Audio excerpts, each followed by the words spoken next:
Hey there, everybody.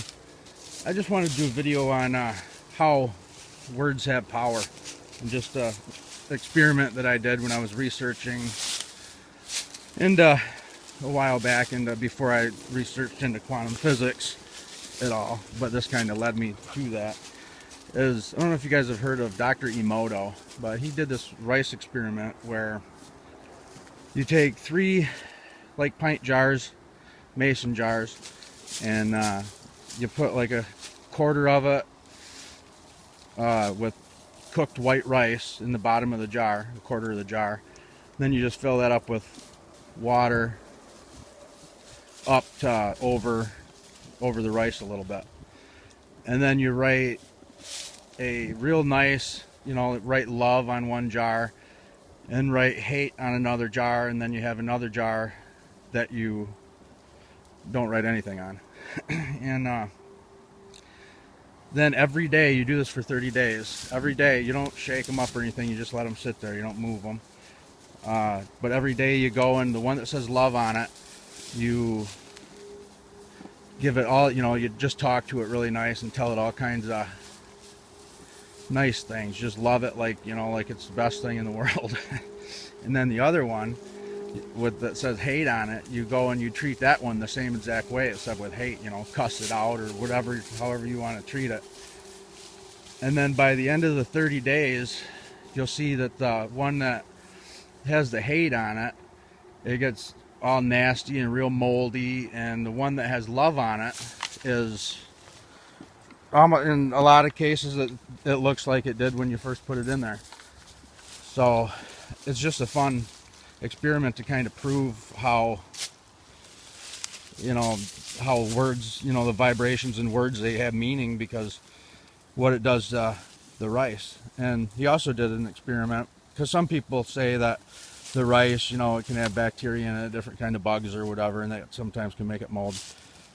So they also did this ice freezing experiment with, they took the water from like the same place, and they would play music while it was freezing, and they would play like Beethoven or some nice symphony music, and the ice that formed with them, or the crystals that formed when they were playing that music, they're real beautiful snowflake looking crystals, and just real pretty, all the different geometric shapes in it, and then real clear.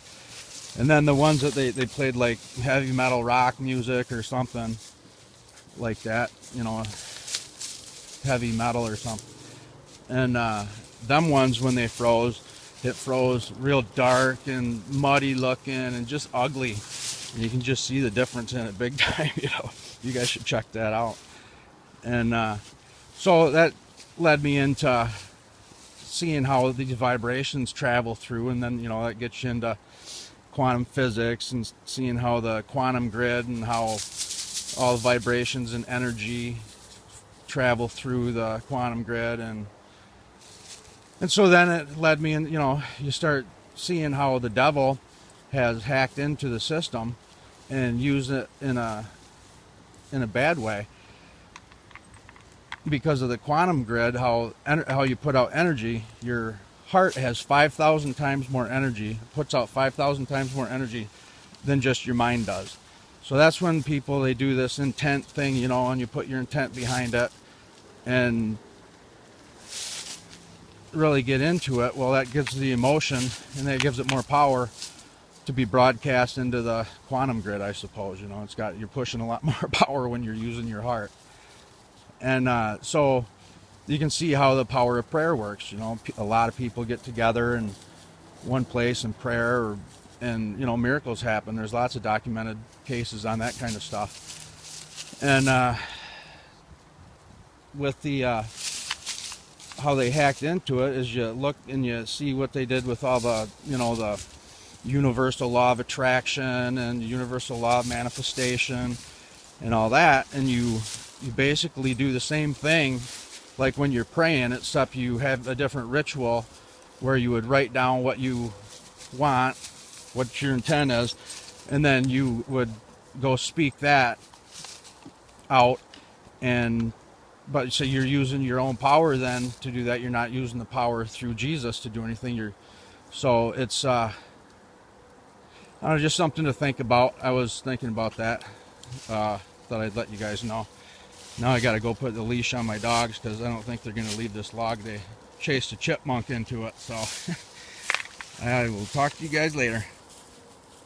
God bless.